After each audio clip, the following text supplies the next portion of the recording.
¿Qué tal, testigos? NXIBM, la secta que sedujo al poder en México. NXIBM era una secta al servicio de Keith Raniere, financiada por el dinero de sus seguidores. Conoce cómo fue capaz de seducir a importantes figuras de la política, los negocios y el mundo del entretenimiento. Este libro es para todas las personas interesadas en conocer cómo funcionan los cultos.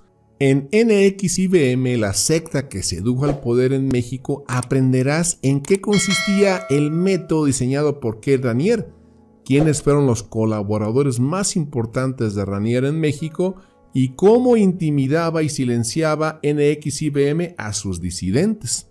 Del autor Juan Alberto Vázquez, puedo comentarles que es un periodista independiente mexicano que estudió en la Universidad Autónoma Metropolitana.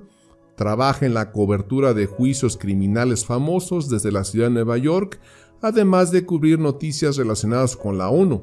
Ha reportado para medios en México, Estados Unidos y Colombia. Así que te invito a que nos adentremos en sus páginas. NXIBM, la secta que sedujo al poder en México. Keith Raniere, el hombre más ético del mundo según sus seguidores, convenció a personas influyentes con gran poder económico para ayudarlo a fundar NXIBM. A través de su empresa de cursos de autoayuda, edificó una secta que lo veneraba y complacía en todos sus actos criminales. Descubre en qué consistían sus métodos y hasta dónde llegó su vena antisocial. Keith Raniere. En 2018, mientras estaba prófugo de la justicia, Keith Raniere se escondía en Puerto Vallarta, México. El 25 de marzo de ese año se llevó a cabo un operativo policial para arrestarlo, en el cual participaron elementos de la Policía Federal que actuaban en nombre de una corte en Nueva York. Después del arresto, el líder de NXIBM fue deportado a Estados Unidos, donde quedó bajo custodia del Buró Federal de Investigaciones, conocido como el FBI. La estadía de Raniere en México fue consecuencia de la ayuda que recibió por parte de muchas personalidades influyentes, quienes contribuyeron con recursos económicos y humanos, además de apoyo legal. Para el momento en que fue presentado frente al juez de Nueva York, algunos de los cargos atribuidos a él eran explotación sexual de un menor y posesión de pornografía infantil, fraude electrónico, robo de identidad y tráfico sexual, entre otros. Inteligencia al servicio del mal. De acuerdo con la versión de Raniere, a la edad de 28 años presentó un examen de coeficiente intelectual en el que obtuvo 240 puntos, lo que sería el puntaje más alto alcanzado por cualquier persona. No obstante, hoy en día esa historia resulta difícil de creer, pues se trataba de un examen publicado en una revista y que podría ser realizado desde su casa con ayuda de cualquier persona. Además, no existen pruebas oficiales de que alguien haya alcanzado ese puntaje. En cuanto a su personalidad, quienes lo conocen han coincidido en que era un hombre sumamente carismático, amable cuando se lo proponía y dotado de un notable poder de convencimiento. Esa falsa imagen de genio facilitó que sus seguidores depositaran en él tanta confianza, mientras que la realidad era muy distinta. En varios documentos judiciales presentados por el fiscal que llevaba el juicio en su contra, se reveló que Raniere tuvo problemas en sus cursos universitarios. Tenía un índice académico promedio de 2.26, lo que equivale a una C. El método de Raniere. La misión de Raniere, considerado el hombre más inteligente del mundo por sus seguidores, consistía en un elaborado engaño que a simple vista parecía querer mejorar el desempeño social de las personas, pero en realidad todo lo que sucedía dentro de su corporación tenía el objetivo de justificar las tendencias antisociales del falso gurú. Raniere manejaba una empresa que ofrecía cursos de autoayuda, conocida con el nombre de NXIBM, cuya piedra angular era el Executive Success Program o ESP. Si bien su idea de negocio fue presentada como algo innovador, lo cierto es que todo el método era un cúmulo de diversas ideologías y prácticas ya conocidas de otros autores.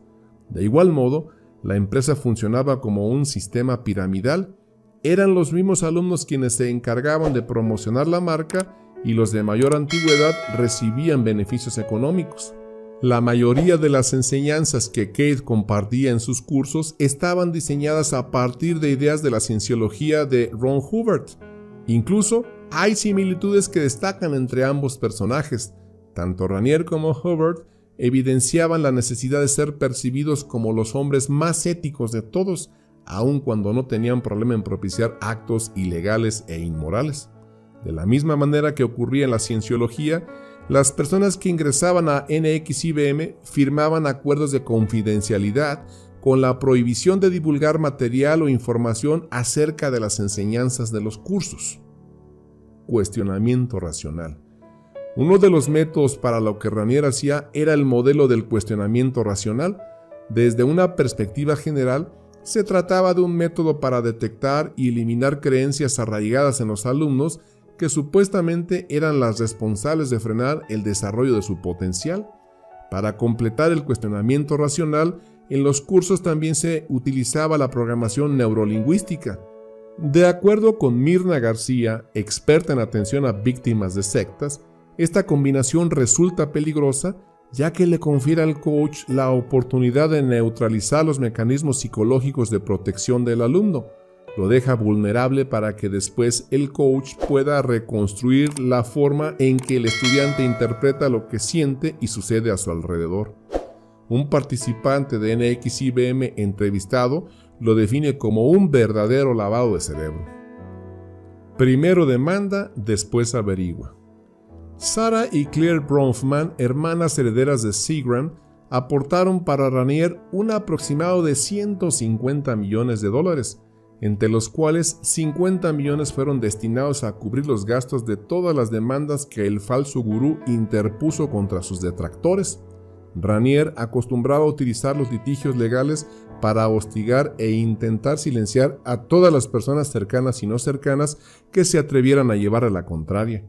Uno de los casos más destacados fueron casi 2 décadas de acoso legal y terror psicológico contra Toni Natalie, exnovia del líder de NXIBM. Según la versión de Natalie, decidió dejarlo en 1999 cuando la relación se tornó insoportable. Kate era violento con ella e incluso llegó a violarla en varias ocasiones. La mujer se presentó en juzgado tras juzgado hasta el punto de tener que representarse a sí misma porque ya no podía costear un abogado. Natalie estuvo presente en la sala cuando Raniere fue declarado culpable y lloró al darse cuenta de que el hostigamiento había llegado a su fin. Después de la exnovia, la siguiente víctima del falso gurú fue Rick Ross, experto en cultos, que desató su ira al violar el acuerdo de confidencialidad, según lo acusaba Raniere. En total, debió enfrentar 14 años de demandas. Con ayuda de las hermanas Bronfman, el líder de NXIBM implementó su táctica de la investigación ilegal en sus litigios contra Ross. Cuando uno de los abogados que asesoraba a sus empresas se enteró, le comunicó que no quería ser parte de eso y renunció. Se trataba de Joseph O'Hare y a partir de 2005 visitó constantemente los tribunales respondiendo a las denuncias y demandas de Raniere. Al igual que Natalie, tuvo que declararse en bancarrota. Otras 2 exnovias también víctimas del terror psicológico de Raniere fueron Barbara Bucci y Christine Keefe. Bucci confió a la cabeza de NXIBM más de $1.600.000 en ahorros. Cuando comenzó a darse cuenta de la clase de persona que era Kate, intentó conseguir que le devolviera su dinero sin desligarse de la empresa. Pronto, la organización vio eso como una amenaza y la denunciaron por extorsión. Bucci también se declaró en bancarrota y pasó a dedicarse a dar entrevistas sobre Raniere a medios importantes de comunicación. Por su parte, Keefe cumplía el papel de asesora legal para NXIBM. Tuvo un hijo con Raniere y se vio obligada a esconderse de él bajo la protección de la policía antes de interponer una demanda por la custodia del hijo de ambos. Todas las demandas y los artilugios legales que usaba el equipo de Kate tenían el objetivo de intimidar y silenciar, además de lograr que sus enemigos gastaran tanto dinero como fuera posible. Raniere y el periodismo bueno. Al enfrentarse contra NXIBM, no importaba qué tan serias y buenas fueran las investigaciones que preparaban los periodistas, Ranier y sus colaboradores más cercanos los veían a todos como rivales. La idea de que la empresa de cursos de superación personal era en realidad un culto apareció en la prensa a partir de una entrevista concedida por Edgar Bronfman, padre de las hermanas herederas de Seagram y fieles seguidoras de Kate. Desde ese momento, periodistas de diversos medios de comunicación estadounidenses iniciaron sus averiguaciones sobre las actividades del líder de NXIBM y su organización. Uno de ellos fue Kit Harding, quien centró sus investigaciones en exalumnos de Ranier y fue el primero en hablar del lavado de cerebros. Explicó cómo personas que tomaban esos cursos terminaban necesitando terapia para superar traumas que surgían después del método del cuestionamiento racional. Con respecto al hijo que Ranier tuvo con Kristen Keefe, el falso gurú contó que se trataba de un niño al que había rescatado de un orfanato. Esto fue dado a conocer por James O'Dato en un reportaje del Times Union. Igualmente, habló sobre las demandas en contra de Barbara Bucci y reveló la faceta pederasta de Kate. En México, destacan los nombres de Salvador García Soto, Francisco Rodríguez y Juan Omar Fierro como los primeros periodistas en interesarse por las actividades de ESP en el país latinoamericano. No obstante, Ranier también encontró allí aliados en la prensa. Por ejemplo, algunas de las mujeres que estaban siendo hostigadas por NXIBM como Natalie y Brucci recibieron correos de la periodista Yuridia Sierra invitándolas a viajar a México para concederle una entrevista. Aunque existe la posibilidad de que alguien usurpara la identidad de Sierra para enviar los correos, la periodista jamás se tomó el tiempo para aclarar la situación. Incluso era de conocimiento público su relación cercana con Emilio Salinas Ocelli, quien dirigía las operaciones de ESP en el país. En todo caso, Natalie y Bucci respondieron a la invitación con escepticismo y declinaron la oferta. Como consecuencia del terrible acoso en el que estaban siendo sometidas, desconfiaban de cualquier persona. Este recelo parecía tener más sentido cuando Kristen Keefe le comenzó a Bucci que Kate había planeado durante años sobornar a un juez en México para conseguir que las arrestaran al llegar a ese país. El derrumbe que nadie vio venir. A lo largo de 15 años, el trabajo de los periodistas que se dedicaron a investigar y escribir sobre los crímenes de NXIBM y su líder fue ignorado por las autoridades que no tenían la voluntad de armar un caso contra la organización. El punto decisivo lo marcó Barry Mayer cuando publicó un reportaje titulado "En el interior de NXIBM, un grupo secreto en el que se marca a las mujeres" en el diario The New York Times. En este trabajo de investigación, Mayer detalla cómo se llevaba a cabo el proceso de marcar a las esclavas sexuales de Ranier, dirigido por Lawrence Salzman. Cuando el reportaje comenzó a esparcirse por todas partes, Kate entendió que se le acababa el tiempo. Entonces, decidió huir a México, donde contaba con el suficiente apoyo para permanecer escondido. De hecho, alumnos de ESP en ese país todavía creían en su inocencia, y para demostrarlo crearon el hashtag orgullosamente ESP. Al mismo tiempo, Emiliano Salinas intentó controlar los daños e influir en la imagen que los medios defendían de Ranier. Así fue como en una entrevista para Milenio Televisión defendió el método del cuestionamiento racional implementado en ESP, pero lo hizo sin hacer mención de Ranier y sin explicar que él conocía sobre las actividades ilegales de NXIBM, incluida la preparación de esclavas sexuales. La caída de Ranier fue motivada por dos factores importantes: el trabajo de periodistas como Barry Mayer y Frank Parlato, además de la obstinación de personas que se separaron de él e insistieron en acorralarlo, como Kristen Keefe y Sarah Edmondson. Aun cuando resulta difícil de creer, el punto débil de Kate fue su terquedad para confirmar una sociedad de esclavas sexuales a su servicio. Ese fue el punto más escandaloso de su larga lista de actividades ilegales y lo que llevó a las autoridades a construir un caso en su contra. Bueno, como notas finales de este particular libro, se ve que a simple vista Kate Ranier parecía un hombre carismático, quizá amable y capaz de convencer con facilidad a las personas a su alrededor.